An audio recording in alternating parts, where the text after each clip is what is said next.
औज़ुबिल्लाहिमिनश्शैतानिर्रजीम बिस्मिल्लाहिर्रहमानिर्रहीम। मेरी तरफ़ से तमाम सब रंग पाकिस्तान चैनल देखने वालों को अस्सलाम वालेकुम वरहमतुल्लाहि वबरकातुहू।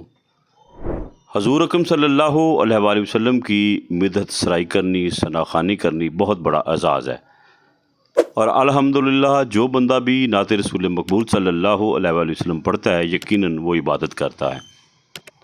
हालात ये हैं कि 12 रबीउल अव्वल के इस मुबारक महीने में जगह जगह महाफ़िले नात हो रही हैं और हमारे जो पेशावर नात ख़ां हैं उनके रेट्स भी आसमानों को छू रहे हैं और मैं ये समझता हूँ कि एक ट्रेंड बन चुका है कि हमने नामवर नात ख़ानों को ही इस हवाले से बुलाना मुनासिब समझा कि शायद इनकी वजह से महफ़िलें कामयाब होती हैं। हालांकि सरकार के ज़िक्र का हर प्रोग्राम कामयाब होता है, वो कामयाबी दुनियावी तौर पे नहीं बल्कि अल्लाह के दरबार में होनी चाहिए। मैं आज आपको एक ऐसे नौजवान से बुलवाने जा रहा हूँ जो दफ्तर में काम करता है, ऑफिस बॉय का, चाय पिलाता है, लोगों को खिदमत करता है, लैया से इसका तल्लक है, लेकिन अल्लाह ताला ने इसको बहुत खूबसूरत आवाज़ से नवाजा है और इस लड़के ने अपनी आवाज़ को मिदहत सराई के लिए इस्तेमाल किया है। नात रसूल मकबूल सल्लल्लाहु अलैहि वसल्लम अक्सर ये पढ़ता रहता है। तो आज मेरे साथ हज़रत अल्लामा मौलाना कारी इफ्तिखार साहब भी मौजूद हैं, ये बेटा भी है। तो आइए आपको इसकी नात सुनवाते हैं। जी असद।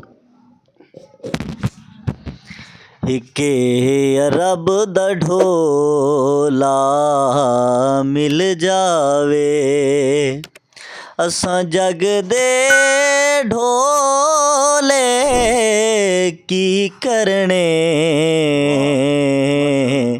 उंदे इश्क दा चोला काफ़ी है, असां होर ने चोले की करने। एक अरब दा ढोला मिल जावे, असां जग दे ढोले की करने, उंदे इश्क दा चोला काफ़ी है, असां होर ने चोले की करने। असां इश्क दे वेड़े वड़ गए हाँ, हुण हिजर दी अग विच सड़ गए हाँ, असां इश्क दे वेड़े वड़ गए हाँ, हुण हिजर दी अग विच सड़ गए हाँ, अगे कख नहीं बचेया कुलड़ी दा, अगे कख नहीं बचेया कुलड़ी दा, वत बाल के शोले की करने, उंदे इश्क दा चोला काफ़ी है। रब आखिया ते मूसा सी, किते तूर ते परदे जै कोलों, रब आखिया ते मूसा सी, किते तूर ते परदे जै कोलों,